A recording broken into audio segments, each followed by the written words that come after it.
जय हिंद दोस्तों, कैसे हैं आप सभी? आशा करता हूँ आप सभी ठीक होंगे। तो आरआईसीई जो है जिसके थ्रू आप आरआईज में एडमिशन ले सकते हैं, जैसे आरआई मैसूरू और भुवनेश्वर में। और मैसूरू में ऑल इंडिया के स्टूडेंट एमएससी एड में, कहीं ना कहीं पीसीएम ग्रुप के स्टूडेंट एडमिशन ले सकते हैं। तो उनके पेपर किस तरह के होते हैं और उनका लेवल क्या रहने वाला है, तो आज हम उस पर कहीं ना कहीं इन डिटेल बात करेंगे। और एक प्रॉपर जो लास्ट ईयर का जो उन्होंने प्रॉपर डाल रखा है कि एग्जामिनेशन ग्रुप ए का कैसे होने वाला है। और ग्रुप ए में वो बच्चे आते हैं जो कहीं ना कहीं 12th पास करने के बाद बीए बीएड बीएससी बीएड और एमएससी एड में अप्लाई करने वाले हैं। तो ये इंस्ट्रक्शंस इन्होंने कुछ दे रखे हैं, और फिर जो टाइम ड्यूरेशन और बाकी चीजें इन्होंने दे रखी हैं। तो इंस्ट्रक्शन में the test booklet consist 80 questions, all question compulsory. उसके बाद है test booklet consist of 30 page including cover sheet और नंबर। उसके बाद है this booklet 3 sections. A language proficiency 20 questions हैं, टीचिंग एप्टीट्यूड 30 क्वेश्चंस, मतलब बी और सी में है रीजनिंग एबिलिटी जिसमें 30 क्वेश्चंस हैं। तो ये आप समझ, merit list will be based on 60% weightage इसका होगा आपका। ये इस तरह से चीजें होगी।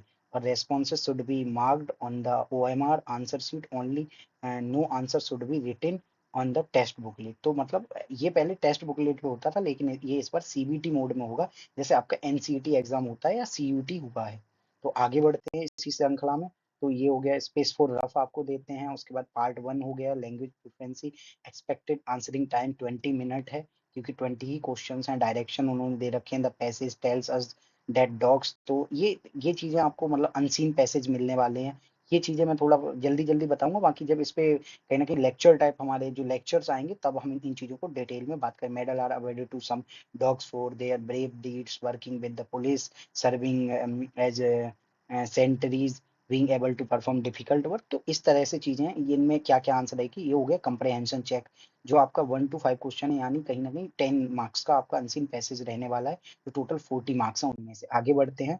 तो इसमें से आपको one must life is the dignity the underestimate word. Okay, तो उसके बाद आपका जो question number which of the following is opposite meaning of, तो आपको एक एंटोनेम हो गया, फिर चूज द करेक्ट ऑप्शन, मतलब करेक्ट फ्रॉम वर्ब, आपको वर्ब में से करेक्ट चुनना है। Copper is useful, fill in the blanks, one must live life with dignity. तो इस तरह से ये मोबिलिटी, एमिनेंस, ऑनर और रैंक, तो इनमें से क्या होगा ये चीज है। तो अंडरलाइंड वर्ड मीन्स, तो डिग्निटी का क्या मतलब है, मोबिलिटी है, एमिनेंस है, ऑनर है या रैंक है। तो ऑनर कह सकते हैं, ये चीज है। आगे बढ़ते हैं दोस्तों डायरेक्ट। फिर 11 to 15 क्वेश्चन इस पैसेज के अंडर आएंगे, और इनमें भी आपको डायरेक्शन उन्होंने दे रखे हैं। आगे बढ़ते हैं।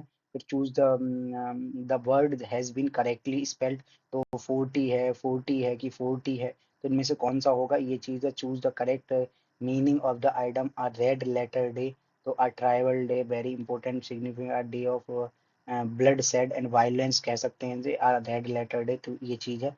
जैसे लाल अक्षरों में लिखा जाना, जैसे न्यूज़पेपर में निकलता, वो चीज है। I saw him when he was standing the side of old statue. तो ये चीज है, आपको फिल इन द ब्लैंक्स भरने हैं। आगे आ जाते हैं। और जो नेक्स्ट सेक्शन है पार्ट बी है, वो टीचिंग एप्टीट्यूड का, और यहाँ आपको 30 क्वेश्चन रहने वाले हैं।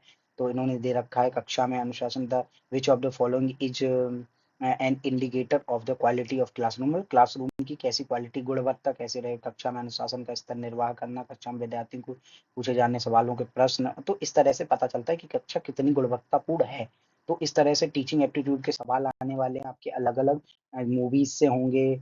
ऑब्जेक्टिविटी, ये measure, what is the intent to measure is called the called is of the test. तो इस तरह से इन्होंने question the national curriculum framework for education state 2022 is developed by central board of secondary education या education planning and administration, national council for teachers NCT की तरफ से, या national steering committee for national curriculum. तो ये जो इसमें NSC NCF द्वारा ऐसे आंसर हो सकता है। तो आगे बढ़ते हैं गाइस। और हम इसी तरह से आपको कहीं ना कहीं 30 मतलब 60 मार्क्स का इसमें से सेक्शन रहेगा।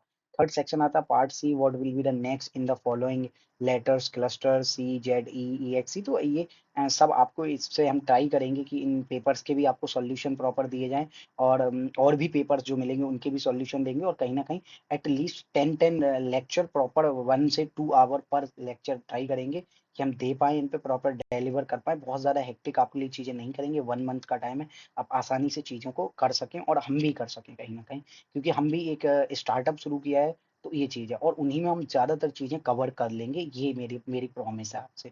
तो आगे बढ़ते हैं। तो इस तरह से ये पूरा इन्होंने रीजनिंग एबिलिटी, वर्बल और नॉन वर्बल एबिलिटी की बात करी है, वो ऐसे कवर होने वाला है। और क्वेश्चन पेपर जो लेवल 1 का है वो ऐसा दिखने वाला है।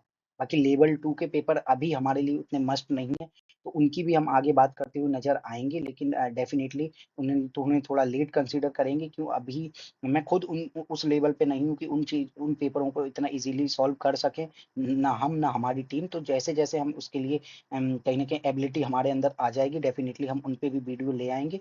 बाकी अभी हमें मतलब था सिर्फ 12th पास जो स्टूडेंट है उनसे, तो उनके लिए यही सारा फॉर्मेट होने होने वाला है एग्जाम का। आशा करता हूँ वीडियो आपको अच्छा लगा हो, और वीडियो अच्छा लगे तो इसे शेयर करें, लाइक करें, सब्सक्राइब करें चैनल को, और ज़्यादा से ज़्यादा हमसे जुड़ें। और हमारे जो सोशल मीडिया प्लेटफॉर्म्स हैं उन पे ये सारी पीडीएफ्स, सारे लिंक्स, कहाँ से कैसे रजिस्ट्रेशन करें, रजिस्ट्रेशन का डेमो सब कुछ आपको मिलने वाला है। तो आशा करता हूँ आपको वीडियो पसंद आएगा। जय हिंद दोस्तों।